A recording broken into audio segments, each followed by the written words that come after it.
Hello student, स्वागत है हमारे यूट्यूब चैनल RG24/7 पर। दोस्तों, ये जानते हैं क्लास 8 NCERT सोशल साइंस सामाजिक विज्ञान में लेसन नंबर 2 जिसका नाम है भूमि, मृदा, जल, प्राकृतिक वनस्पति और वन्य जीवन संसाधन, और इसमें पार्ट 3। तो आइए देखते हैं इसमें आगे अलवड़ी जल। इसलिए अलवड़ी जल पृथ्वी का सबसे अधिक मूल्यवान पदार्थ है।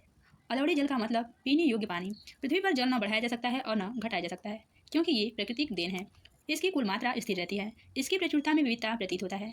विविधता मतलब अनेक प्रकार, क्योंकि यह वाष्पीकरण, वर्षण और वह की प्रक्रियाओं द्वारा महासागरों, वायु, भूमि और पुनः महासागरों में चक्र द्वारा निरंतर गतिशील है। जैसा कि आप जानते हैं, इसे जल चक्र कहते हैं।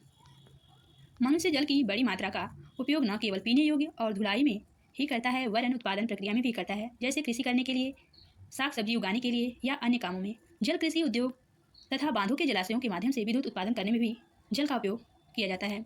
जल स्रोतों की सूखने अथवा प्रदूषण के कारण अलवड़े जल की आपूर्ति की कमी के मुख्य कारक बढ़ती जनसंख्या, भोजन और नकदी फसलों की बढ़ती मांग, बढ़ता नगरीकरण और बेहतर होता जीवन स्तर।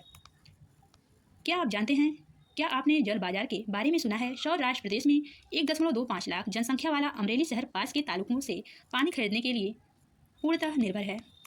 आइए देखते हैं आगे जल उपलब्धता की समस्याएं। विश्व के कई प्रदेशों में जल की कमी है। अधिकांश अफ्रीका, पश्चिम एशिया, दक्षिण एशिया, पश्चिम संयुक्त राज्य अमेरिका के भाग, उत्तर पश्चिमी मैक्सिको, दक्षिण अमेरिका के भाग और संपूर्ण ऑस्ट्रेलिया अलवड़ी जल की आपूर्ति की कमी का सामना कर रहे हैं। ये देश ऐसे जलवायु प्रदेश में स्थित हैं जहां अक्सर सूखा पड़ता है, क्योंकि वहां पर अत्यधिक पेड़ पौधे नहीं हैं।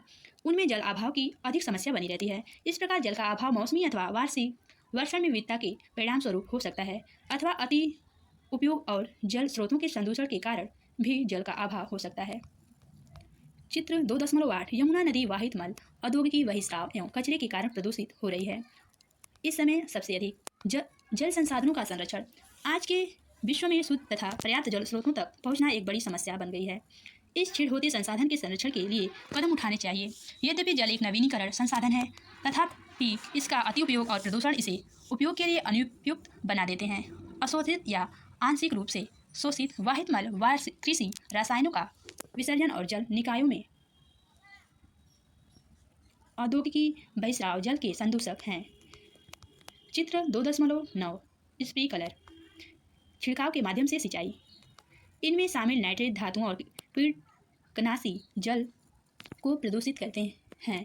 इनसे अधिकांश रसायन अजैव निम्नीकरण करणीय होने के कारण जल द्वारा मानव शरीर में पहुंच जाते हैं। इन प्रदूषकों को जल निकायों में छोड़ने से पूर्व बहिस्राव को उपयुक्त विधि से शोषित करके जल प्रदूषण नियंत्रित किया जा सकता है। वन और अन्य वनस्पति आवरण धरातली प्रवाह को मंद करते हैं और भूमिगत जल को पुनः पारित करते हैं। जल संग्रहण पृष्ठीय प्रवाह को बचाने की दूसरी विधि है। जल रिसाव को कम करने के लिए खेतों को सिंचित करने वाली नहरों को ठीक से पक्का करना चाहिए। रिसाव और वाष्पीकरण से होने वाले जल क्षति को रोकने के लिए क्षेत्र की स्प्रिंकलरों से सिंचाई करना अधिक प्रभावी विधि है। वाष्पीकरण की अधिक दर वाले शुष्क प्रदेशों में सिंचाई की ड्रिप अथवा टपकन विधि बहुत उपयोगी होती है, जिससे जल को बचाया जा सकता है। सिंचाई की इन विधियों को अपनाकर बहुमूल्य जल संसाधन को संरक्षित किया जा सकता है। आइए देखते हैं आगे। क्या आप जानते हैं, अपने घर की छत पर वर्षा जल एकत्र करके इस जल का संग्रहण करना एक विभिन्न उत्पादक उद्योगों में लाना वर्षा जल संग्रहण कहलाता है। औसतन 2 घंटे की वर्षा का एक दौर 8000 लीटर जल बचाने के लिए काफ़ी है। प्राकृतिक वनस्पति और वन्य जीवन।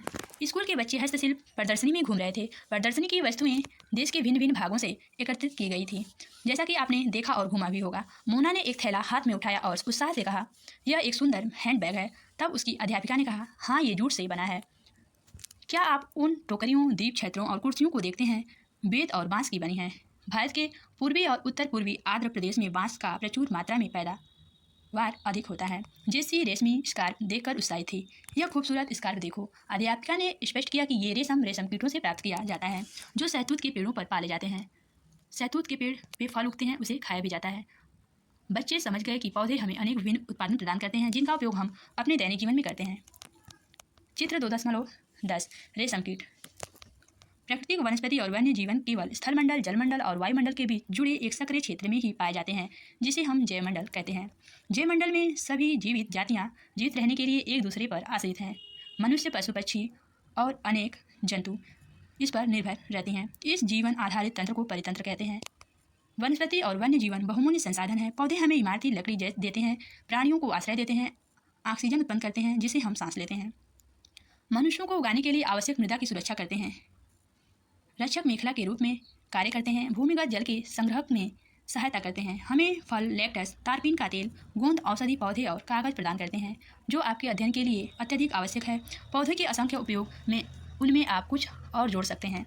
आइए देखते हैं आगे। क्या आप जानते हैं भारतीय उपमहाद्वीपों में जिन पशुओं का उपचार डिक्लोफिनेक, एस्प्रिन अथवा इबुप्रोफेन जैसे पीड़ानाशी से किया जाता था, उनके अपमार्जन उपरांत गिद्ध किडनी खराब होने से मर जा रहे थे। पशुओं पर इन औषधियों के उपयोग करने पर प्रतिबंध लगाने के प्रयास किए जा रहे थे तथा आरक्षित स्थान पर गिद्ध के प्रजनन के प्रयास किए जा रहे हैं कि गिद्ध को सुरक्षित कैसे संरक्षित किया जा सके, अर्थात गिद्ध को कैसे बचाया जा सके। वन्य जीवन के अंतर्गत जंतु, पक्षी, कीट एवं जलीय जीव रूप में आते हैं।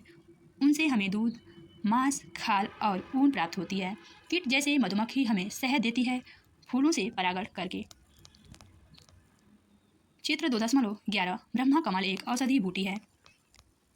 चित्र 2.12 किलकिला किंगफिशर पक्षी मदद करती है और परितंत्र में अपघटन के रूप में एक महत्वपूर्ण भूमिका निभाती है। चिड़िया अपने भोजन के लिए कीटों पर निर्भर है और अपघटकों के रूप में कार्य करती है।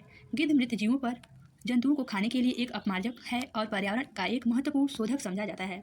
इसलिए प्राणी चाहे बड़े हों अथवा छोटे, सभी परितंत्र के संतुलन को बनाए रखने के लिए अनिवार्य हैं। धन्यवाद दोस्तों। इस क्लास की आगे की जानकारी हम अगली वीडियो में देंगे। अगर वीडियो पसंद आएगी तो लाइक, शेयर, सब्सक्राइब, कमेंट करके जरूर बताइएगा। तब तक के लिए धन्यवाद। जय हिंद, जय भारत।